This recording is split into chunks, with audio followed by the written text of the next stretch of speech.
विधानसभा निवडणुकीत उमेदवारी अर्ज माघारीची प्रक्रिया आता संपली। आता खऱ्या अर्थानं प्रचाराची रणधुमाळी, राजकीय डावपेच सुरू होतील। प्रत्येक निवडणुकीत वेगवेगळे डावपेच टाकले जातात। त्यातला एक कॉमन डावपेच असतो तो म्हणजे प्रतिस्पर्धी उमेदवाराशी नामसाधर्म्य असलेल्या अन्य उमेदवारांना उभे करायचं व त्या माध्यमातून विरोधकांच्या मतांचं विभाजन करायचं। हा प्रकार या निवडणुकीतही होतोय। कोणकोणत्या मतदारसंघात हे डावपेच खेळले जात आहेत आणि खरंच त्याचा परिणाम होतो का याबाबत जाणून घेऊयात मिशन पॉलिटिक्स मधून। नमस्कार, मी समीक्षा। सांगली जिल्ह्यातील तासगाव कवठे महांकळ मतदारसंघात मुख्य लढत राष्ट्रवादीतील 2 गटात होते। या मतदारसंघातून दिवंगत आर पाटील यांचे पुत्र रोहित हे युवा नेते शरद पवार गटाकडून मैदानात आहेत, तर भाजपनं माजी खासदार संजय काका पाटील यांना आपल्या पक्षात घेऊन अजित पवारांच्या राष्ट्रवादीनं उमेदवारी दिली आहे। या मतदारसंघात आर आबांना मानणारा मोठा वर्ग आहे, त्यामुळे त्यांच्या पश्चातही पत्नी सुमनताई यांना मतदारांनी 2दा निवडून दिलं। आता रोहित यांनाही चांगला प्रतिसाद मिळतोय, मात्र त्यांच्या विरोधकांनी या मतदारसंघात रोहित पाटील नावानं अन्य 3 अपक्ष उमेदवार उभे केले आहेत। रोहित रावसाहेब पाटील, रोहित राजगोंडा पाटील, रोहित राजेंद्र पाटील हे रिंगणात आहेत। याशिवाय संजय पाटील नावाच्या अपक्षानेही अर्ज दाखल केला आहे। त्यामुळे या जागेवर 4 रोहित पाटील आणि 2 संजय पाटील यांच्यात अनोखी लढत पाहायला मिळते। पुणे जिल्ह्यातील पर्वती विधानसभा जागेवर भारतीय जनता पक्षाच्या माधुरी मिसाळ आणि राष्ट्रवादी काँग्रेस शरदचंद्र पवार गटाच्या अश्विनी कदम यांच्यात मुख्य लढत होती आहे। मात्र अश्विनी नावाच्या 3 उमेदवार रिंगणात असून त्यात अश्विनी कदम नावाच्या 2 महिलांनीही उमेदवारी दाखल केली आहे। अश्विनी खैरनार आणि अश्विनी कदम या अपक्ष उमेदवार म्हणून रिंगणात आहेत, तर राष्ट्रवादीच्या शरद पवार गटाच्या वतीनं अश्विनी कदम आव्हान देत आहेत। जळगाव जिल्ह्यातील मुक्ताईनगर जागेवर एकनाथ शिंदे यांच्या शिवसेनेकडून चंद्रकांत पाटील यांची शरद पवार गटाच्या रोहिणी एकनाथ खडसे यांच्याशी लढत होतीये।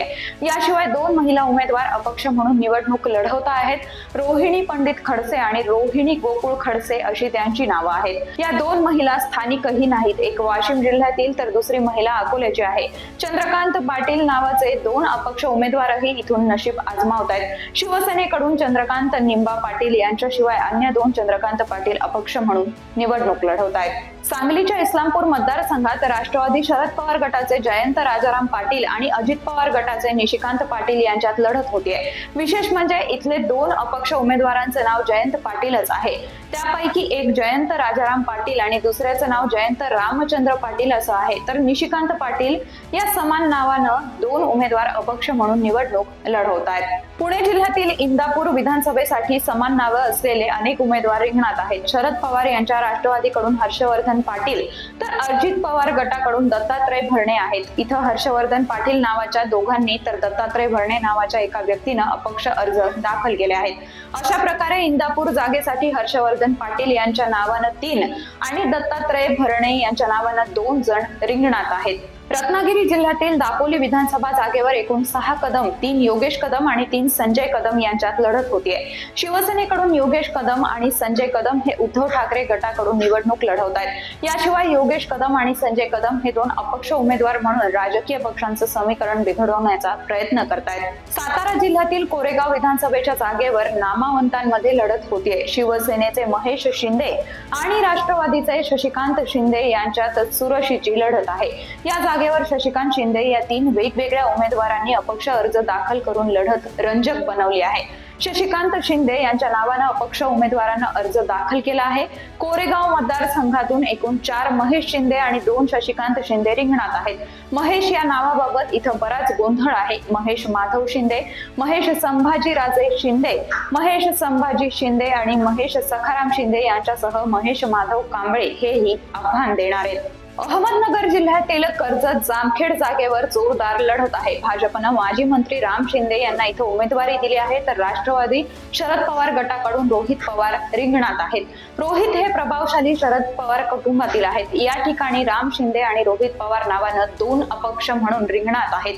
अशा स्थितीत रोहित पवार या नावानं 3 आणि राम शिंदे नावाचे 3 उमेदवार मैदानात आपलं नशीब आजमावत आहेत। आता तुम्ही म्हणाल मतदार सुरक्षित आहेत, उमेदवाराचं नाव सारखं असलं तरी चिन्ह वेगवेगळे असतात, त्यामुळे काही फरक पडत नाही, पण हा तुमचा गैरसमज आहे। दिंडोरी लोकसभा निवडणुकीत असाच प्रकार घडला होता। या निवडणुकीत शरद पवार गटानं भास्कर भगरे गुरुजी यांना उमेदवारी दिली, तर भाजपकडून डॉक्टर भारती पवार मैदानात होत्या। तिथं तिसरी पास असलेल्या बाबू भगरे या अपक्ष उमेदवारानं अर्ज दाखल केला होता। भास्कर भगरे हे गुरुजी किंवा सर नावानं लोकप्रिय आहेत, पण तिसरी पास बाबू भगरे यांनीही आपल्या नावासमोर अर्ज भरताना सर हे पदनाम लावलं होतं। विशेष म्हणजे त्यांना निवडणूक चिन्ह ही भास्कर भगरे यांच्या तुतारी या चिन्हाशी साधर्म असणारा तुतारी हेच चिन्ह मिळालं होतं। मग काय, कथित सुशिक्षित मतदारांचाही गोंधळ झाला। तब्बल 1,03,000 मतं या तिसरी पास भगरे गुरुजींनी घेतली। त्यामुळे शरद पवार गटाच्या भगरे गुरुजींना त्याचा फटका बसला। अर्थात राष्ट्रवादीचेच भगरे इथं निवडून आले, पण नामसाधर्म्यामुळे त्यांचं मताधिक्य 1 लाखांनी कमी झालं। हे तिसरी पास भगरे गुरुजींनी मिळवलं। आता विधानसभेला असं नामसाधर्म्य असणारे उमेदवार कुणाकुणाची कोंडी करतात ते 23 नोव्हेंबरलाच कळेल।